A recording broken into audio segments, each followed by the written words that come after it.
All right, everybody, welcome to a brand new episode of Spiritual Asshole. I'm so excited to be joined by Tatiana Flo. She's an abundance mentor, NLP theta healer. She's an expert at connecting to your heart and author of Elegantly Simple. Tatiana, how are you? I am amazing, Brandon. Thank you so much for having me today. How are You, you? I'm doing pretty good, and I'm really excited. I love your story. You worked in finance in New York City for over 15 years. How were you able to connect to your heart through all that cocaine? Good question. Well, first of all, finance for 15 years, but in New York City for the last seven, I think. Okay. Uh, yeah, 8 years I was in banking back in Russia. And then I moved to the US to get my MBA degree in Cambridge, Massachusetts, moved to New York. And from there, I had a career and worked with the Wall Street professionals and largest global companies in the world. That's Yeah. awesome. Do you, so you were born in Russia. Do you think that you're so happy now because you're just not cold anymore? That's one of the reasons for sure. And interestingly enough, I was moving from like cold Russia to Boston first. It's still cold, Oh, but a geez. Yeah, little yeah. better. Then Yeah. I moved to New York, slightly better. And then I finally moved to Miami. And I'm like, thank God. And now Yeah. I'm between Miami and south of France. South of France, obviously not in winter time. I'm done with cold. Yeah, winter time in Miami and summertime here in south of France. So it's a That's great so combination. cool. Warmed up. Yeah, no, I'm the same way. I grew up in Chicago and now I'm in California and I can never go back. Like it's too good. I'm Um, with yeah, it's so good. So, yeah, can you talk about how in that finance world you sort of transitioned, you made this very big jump from that to spirituality? Because that's a almost two different worlds in some ways, it seems like. in some ways and similar in others. I always say it's one. And my success in finance, my success in life in general, coming from, a poor USSR family, step by step, changing my life into something completely different, different lifestyle, different financial stability, abundance and health, abundance in many different ways. That was a lot of internal work and internal shifts I had to do. So I was always into spirituality, psychology, esoterics, whatever would help me to grow internally, to change my environment externally. I would take it, I would absorb it, I would take it in, and I Yeah. would apply it in my own life. Trying it all, and through experience, I know what works, what doesn't. And at some point, finance was great. It was finance. It was my own startup that I raised money for in Silicon Valley and sold last year. It was all steps towards learning how to create on a big scale. And at the same time, at some point, I realized that I collected so much knowledge on how to create your own life that I could not share it with the world. I always had that, and I would do it for free. Now I do it for money. But I have a tremendous amount of education in psychology, NLP, hypnosis, energy work, and so on and so forth, as much as in business. Yeah. It's for me, it actually doesn't contradict with each other, it complements each other. Yeah, no, and I'm sure you've met and picked up. Also, I think it's been good that you were around a lot of money. I think that's also very helpful.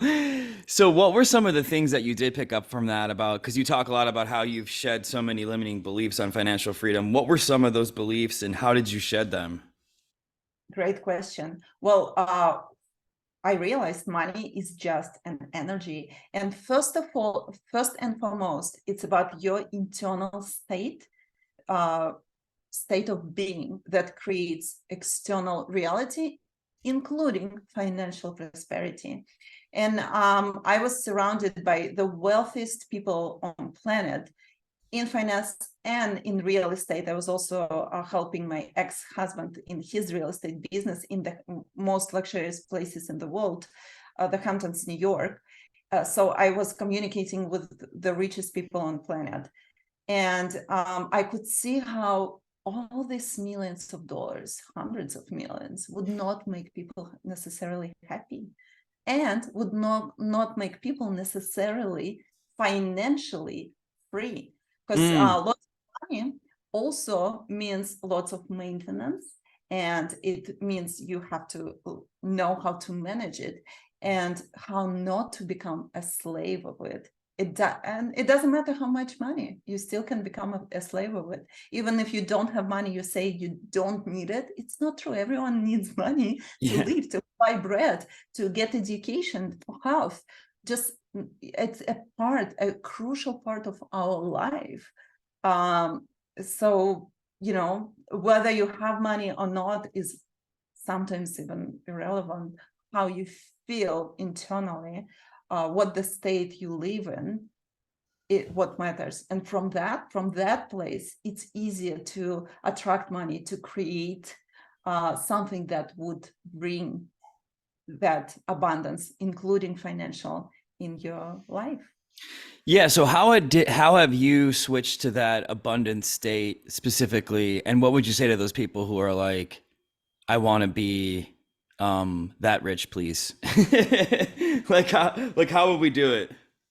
Well, first of all, not everyone really truly wants to be rich, because again, with that comes some other responsibilities, and it's just life, not everyone needs to have private planes and lots of properties around the world. Some people do, some people don't, and that's okay. And admitting that for yourself is the first step, really. Many people, of course, want to feel free when it comes to money and just do whatever they feel like doing, buy whatever they feel like buying.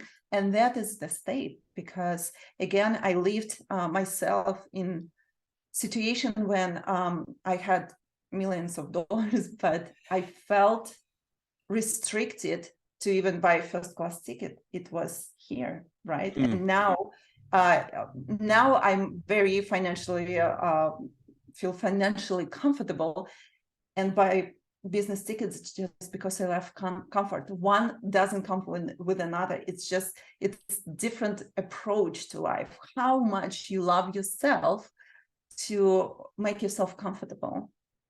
Got it. To your question, it's a lot about limiting beliefs around money and what money represents overall. Everything in this life is here for us, including money. It's so convenient to have that. It's just an exchange between, it's a mediator for people to exchange different goods, services, experiences, and so on and so forth. That's what it is in reality. And people just don't understand that and misuse that in many ways. So that's the main problem. Yeah. So what do you think is the single biggest thing that's keeping people poor or not abundant, if you had to say? Mindset. It's a mindset. It's all in your mind. If you believe it, you can achieve it always. I can say confidence because I've done it, not once. Not once. But what would you say to those people that, and by people I mean me, that keep having negative thoughts about money over and over again? What do you do? Should I just move to the south of France and say fuck it? Well, first of all, you should work on, again, it always takes an internal switch to create an external change. And while you're doing over and over same actions and think the same way, nothing will change. So first start from asking yourself questions. Okay, so I think that, I don't know, big money, for example, one of the limiting beliefs, big money cannot come legal way or something, There are so many people that make good money absolutely legally. But while you believe it and you don't want to be make anything illegally, you restrict yourself. So first, just believe that, for example, you can make good amount of money legally. Another limiting belief, actually, it's funny, like money is not important. What's important is, I don't know, love, health. So true.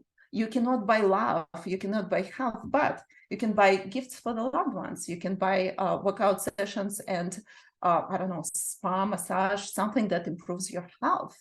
So it's still there as a support for you to have all these things. It's not against that. So just seeing things from different perspectives and make your limited beliefs unlimiting. Yeah, it does. And I think your Instagram is a really good indicator that having money is fun. I feel like your Instagram is one long commercial for boats. I love boats. I really do. I do love boats. They're so fun. So free to be in the sea on the boat when it's rocking, and it's just so deeply relaxing. I love Yeah, boats. it's so good. So you had a post which is amazing. You said that you've chosen to live entirely not out of your fears, not act out of your fears. By the way, I think this makes you God. I would say that this is people's hardest lessons, and you specifically see it with money. I often have to ask myself, am I making this decision with money because it's a fearful decision? You know, it's such a strong indicator to me. Like if I wasn't scared, what would I do? How did you Yeah. do this? How did you achieve this state? Faith, lots of faith, and and most of people, what is the biggest fear of many people, including very rich people, and I've seen that, is to become really poor, nothing to eat, nowhere to live, and so on and so forth. And in my life, I had really two or three, or even three situations when I just did not have any money. It always worked out. Mm, Somehow I would find a way. But I know how it is in this situation, and I know that stress doesn't help, or fearing that doesn't really help. So at some point, I'm like, whatever happens, figure it out. I've done it so many times. And that relaxed state makes you not attract what you fear, mm. and makes you not being stressed about it, which is a big part of joy in life, really.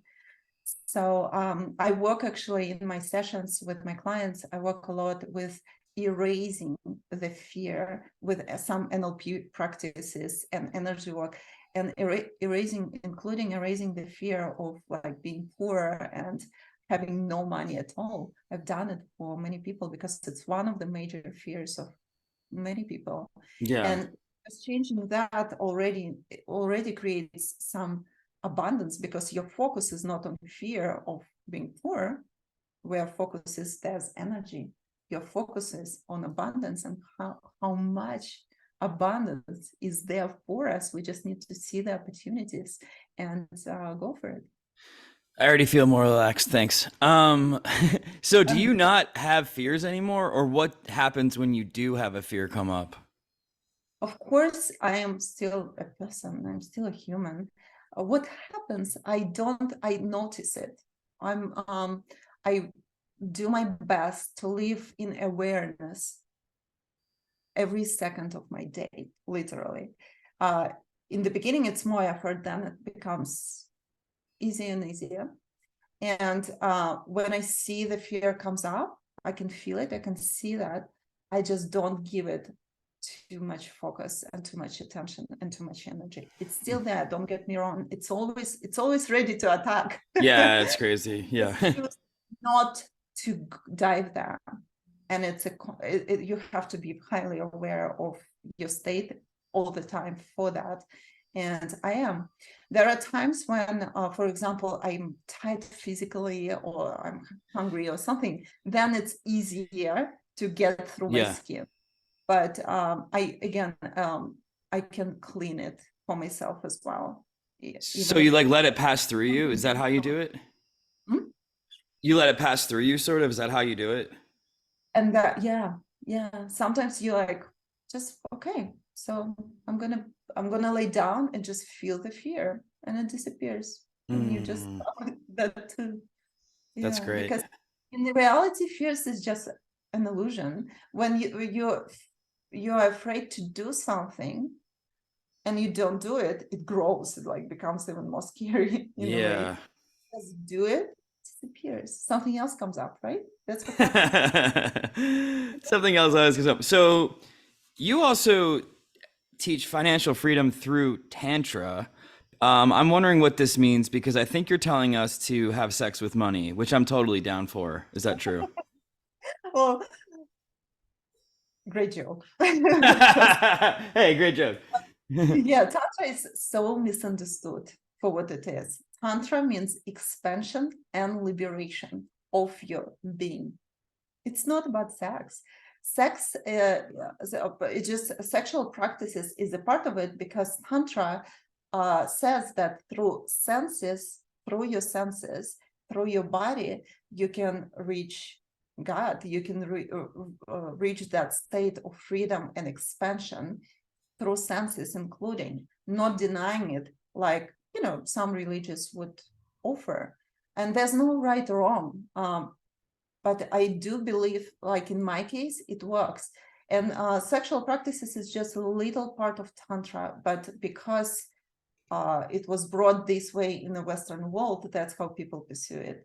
So when I say about financial freedom through Tantra, I'm saying about expanding and evolving and liberating yourself from fears Mm. and from mind programs and from patterns to become abundant. That's what I mean. So is Tantra then like affirmations? Is it breathing work? Like what would you actually do? It's a state of being. And Okay. that state, there are many tools right now available, from meditations, breath work, energy work, many, many tools available right now. For me, it was a path.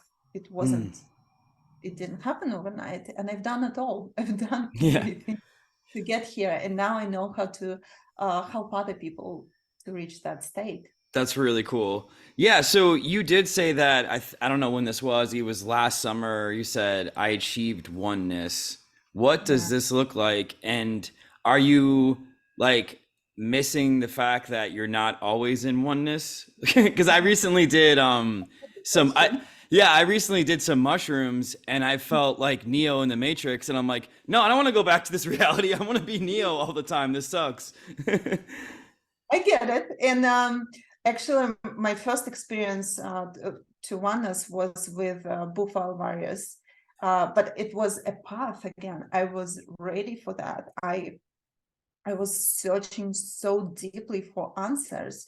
So when I lived through that, through my first experience of oneness, after that I experienced it several times already by now, without just without taking any medicine, let's put it that way. Mm, But when first time I experienced that, I realized that I am the creator of everything, not me as Tatiana, but me, something in each and every person, right? We are not even just a part of it. We are this whole creation. And it's just a game. It's a divine game where we're just playing with the world and feeling all the emotions. Going through life is such a blessing. Only with this body, with these senses, with this matrix, you can experience what you can experience, because when you're just an energy, you can't experience that precious gift we have here on earth.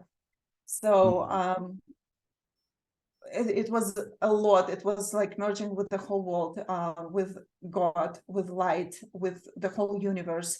People call it different name. It's all yeah. one at the end of the day. You can call it whatever, but only through living through that experience, you know, you Yeah. remember.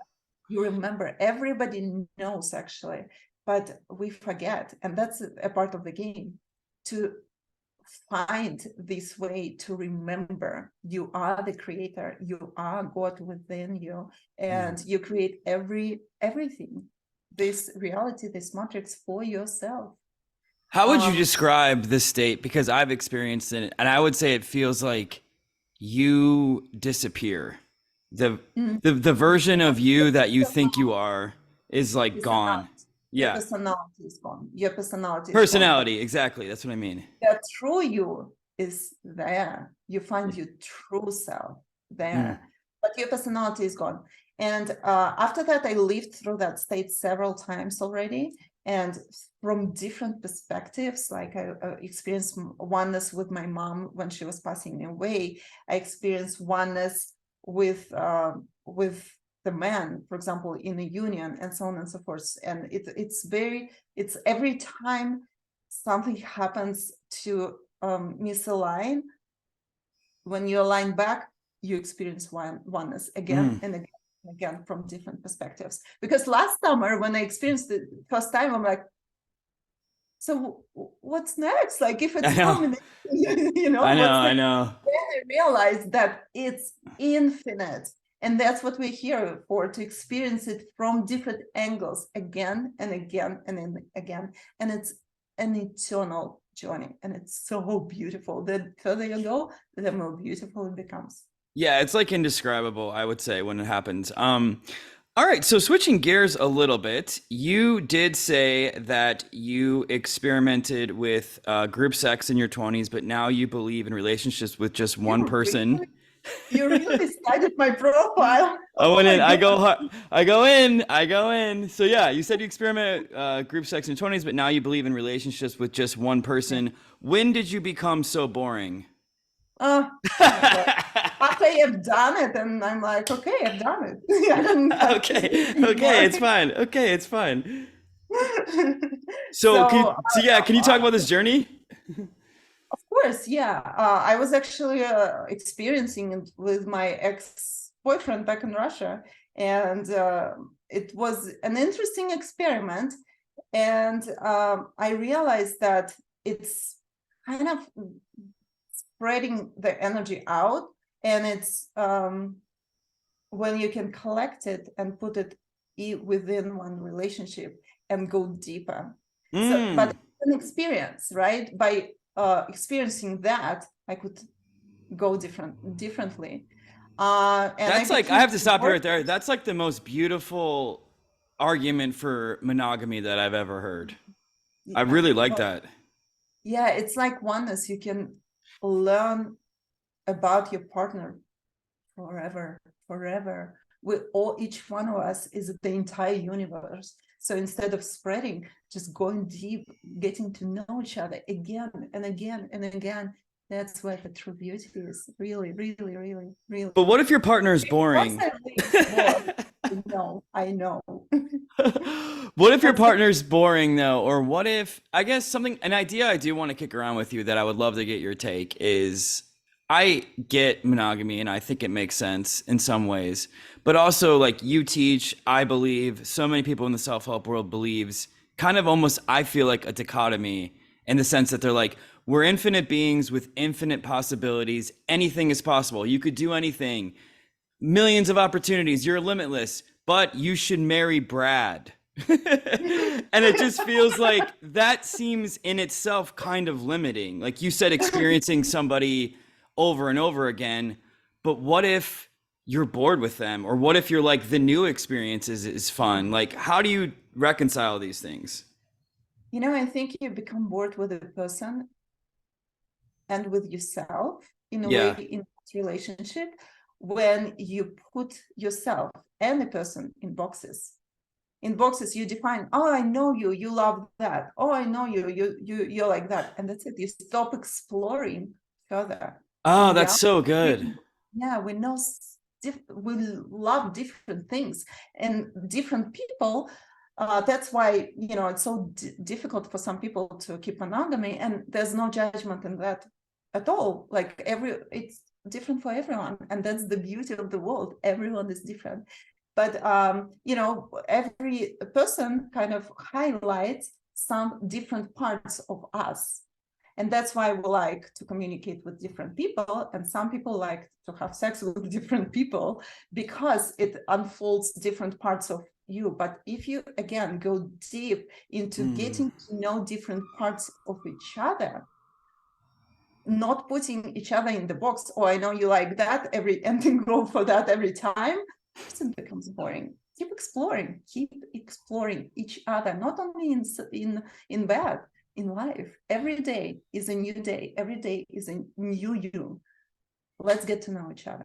I fucking love that, man. You should write a book about this. Again, I think something you said that's so important is deciding and putting a label. And I've been talking about this a lot on my podcast because once you do that and say you're this way, you've just closed the door on 1,000 things to be different. Yeah. When you're like, this person's like this all the time, it's like, okay, well, you're just going to get that back all the time. Do you want that? And it's so easy to do that in relationships because over time you've been with them for so long. Yeah. Right? Thank But you. again, we put labels on the personality where in reality, through you is the whole universe, like everything. And you can help the other person to find that other side as well. Mm. Yeah, you said this great thing on your Instagram. I think you were talking about your partner. You said, every experience with him is here for me so I can meet my true self again and again. And there's this singer that I love. He has this line where he said, find your center. My love is just a reminder. And I think what's interesting is people often talk about love as being this like very selfless thing. But often the best love, I think, is somebody who highlights the best parts of you and reminds you of that. What do you think about that? I think the best love is love to yourself first. Yeah. And then through that love to yourself, through abundance of that love, you truly can love the whole universe. You truly can love your partner. When you do everything for partner, forgetting yourself, there's no true love for either of you. True love comes from love to yourself first, knowing who you truly are, what your values are, what you want from life, and without going for that, without compromises. Then you attract the right partner who wants the same things. Didn't That's that happen to you? It did happen to me. Yeah, can you talk a little bit about that? Because were you married? I forgot. I was married. I was married for we were together for 7 years. I'm married for 5.5. And 2.5 years we separated. We're divorced by now.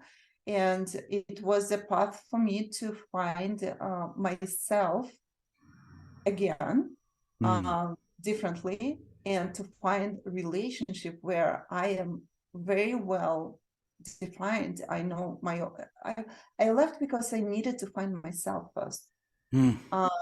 That's the first and foremost reason. And when I did, I know exactly what I want from a partner. I see it right away. And that's what happened. Do you think that you can find yourself with a partner, or do you think you need to start from that place? You need to start with finding yourself first. Okay. It's very easy to get lost in the relationship because you're in love and there's lots of chemistry, especially in the beginning. So and then you again with that you might start compromising because you think you love that person, but that's more of addiction. Then it's about being true to yourself no matter what, and keeping that connection lightly, no matter how you love that person. There's freedom in that lightness, in letting each other lots of space, but at the same time lots of loyalty. There's lots of freedom in that combination, and it's not easy to achieve, but it's possible.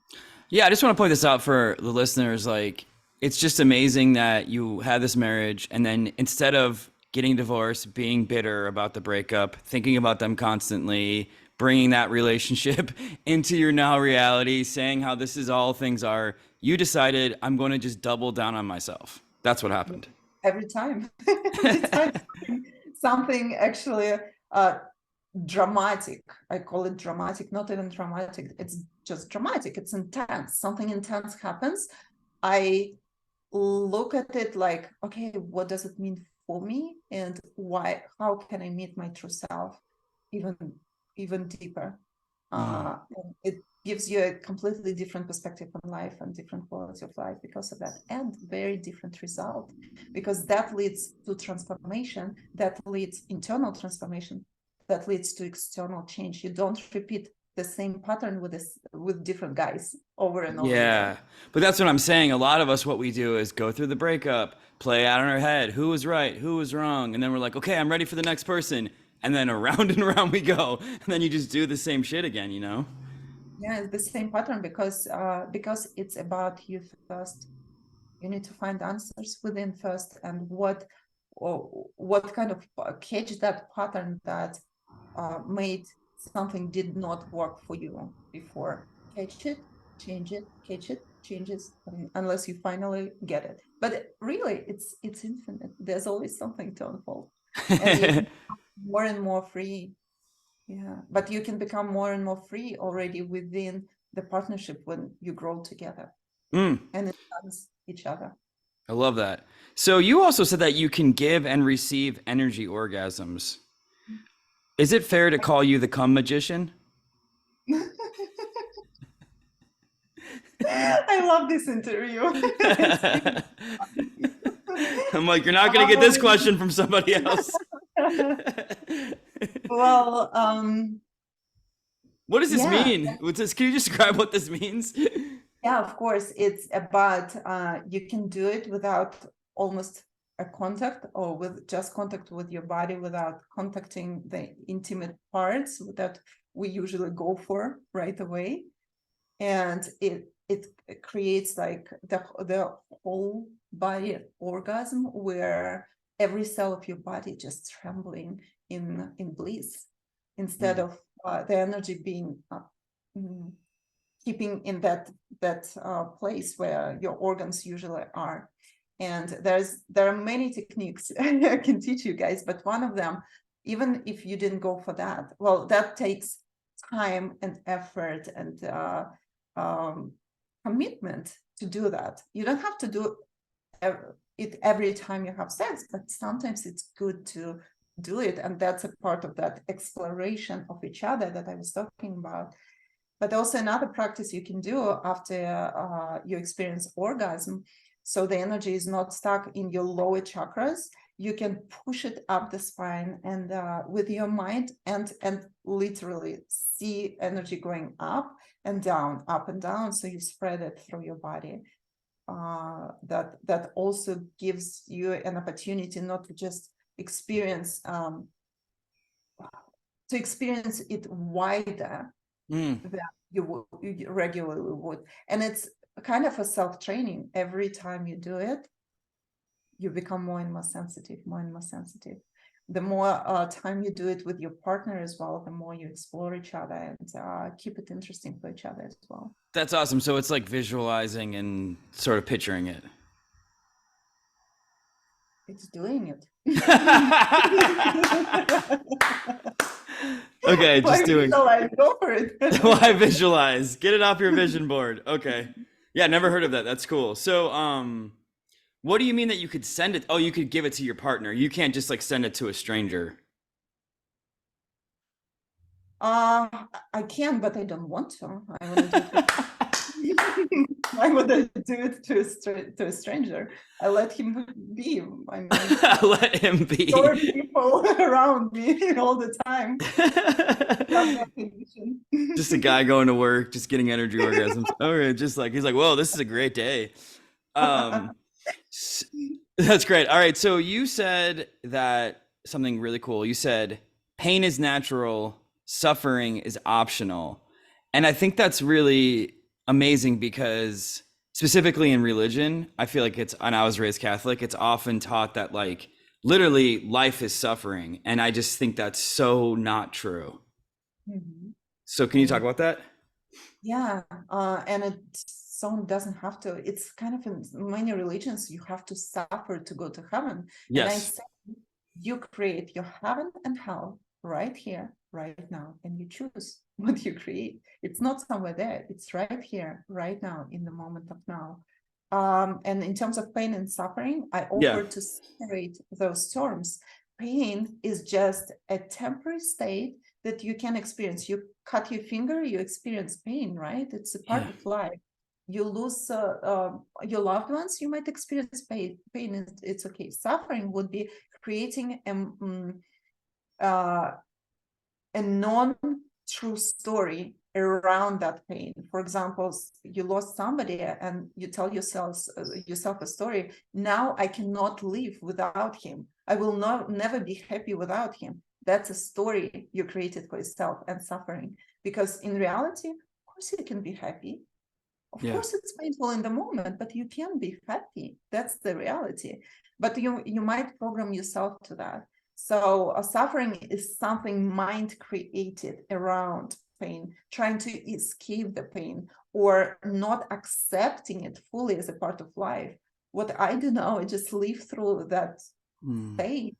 I allow, if I need to be in bed, I'm in bed, just living through that. But trust me, it just goes away much quicker, much faster. It changes to something else. When you allow yourself just fully go there, then it changes, and it doesn't get stuck in your body. It doesn't because or you know, any pain, any emotion that you didn't live through properly, you suppressed it. It gets suppressed first in energy field, then it gets closer and closer to your body, and then it becomes a disease at some point. Yeah, I guess I've had a difficult time determining the difference between pain, suffering, and rumination. Like, do you know what I mean? People, a lot of times, I've worked with a lot of coaches, they're like, well, you need to feel this more. And I'm like, but I think about it constantly. So it's hard for me sometimes to determine the difference between pain and suffering, because I'm all for feeling pain, but then I'm also like, well, I've been telling myself the same stories for 7 years. I would like to just stop. That same story is suffering, and that causes pain. That you can stop telling the story, live through that moment with a guide. Sometimes it's better with a coach guide, and just release that and stop living that story. Just stop telling myself that. Great. Yeah, but for that you do need to let it go, because it's somewhere there stuck. Like, and with the energy work I do, Kundalini activation, it's the energy of life that and love that heals everything. It finds these blockages and it releases it. But one thing is to release it, but not to make it come back. It's a mental effort to choose not to follow that story anymore, and just believe that story is not true, because the reality is much wider than that. Absolutely. Absolutely. I can tell you with confidence that living without suffering is possible. Living without pain is not. Without suffering is possible, but it's a path, and it's lots of internal strength, and working on your mindset, working on your state of being to reach that state first, and then to hold it, to maintain it. Okay, great. Well, this has been awesome. I like to close by playing a game. It's called Spiritual or Asshole, where I say some things and you tell me if it's spiritual or asshole. Are you down? I'm like against duality, just to be Well, this is gonna be fun then for you. This is gonna be fun. So the game is already an asshole. Okay, great. I'm against duality. I'm gonna say everything is spiritual. All right, great. Well, that's fine. That's okay. Well, I'm gonna test you. Here we go. Spiritual or asshole? Sending an energy orgasm to someone you don't like while they're giving a press conference, like Vladimir Putin. Very spiritual. Okay. Spiritual or asshole? Wanting a deep, intimate relationship with money. So you take a bunch of $100 bills, tape them to a mannequin, and take her to a couple's cupcake class. Very spiritual. Okay. Spiritual or asshole? Yeah, it's awesome. Spiritual or asshole? Saying affirmations even if they feel like they're not working. Asshole. Really? Yeah. That's your first asshole. You have to believe. You have to believe. It's not just saying. This positive thinking, when people just pretend to be happy and hiding so much pain behind the smile, you can see that it's a mask you put on. It's about being natural, feeling the emotions, but in full awareness. So just saying doesn't work. No, you have to believe. You have to make internal switch. You have to make internal work to make it work. Okay. All right. Spiritual or asshole? Having group sex, but that group is Metallica, the band. Of course, spiritual. Whatever the hell you want. Spiritual or asshole? Traveling to a new country wearing a t-shirt that says, "I'm an American, please rob me." Spirit, please rub me. Why just rub? Spiritual. Oh. Great. Spiritual or asshole? Instead of an angel investor, a devil investor, and it's an investor who just comes to the office and eats all the snacks. Spiritual. I love it. All right, spiritual or asshole? Proving that money can really buy happiness after you buy a dolphin for your swimming pool. There we go. Spiritual. There we go. There we go. That was great. All right. Last question I ask everybody. If you could tell people one thing to tell themselves all day long, what would it be? Tell themselves, live the life you love, truly love. That's what you're here for. I Without love fear. That's great. I love that. All right. You want to tell everybody where they can find you? I have a website, tatianaflow.com, and all information is there about my private sessions, about mentorship programs, and about group sessions that I do once in a while. So you can always reach me on there. I offer free discovery calls before the sessions to get to know each other, and we can go from there. All right. Well, this was so much fun. Thank you. Thank you so much, Brandon. I really enjoyed it. All right. Great. Thank you.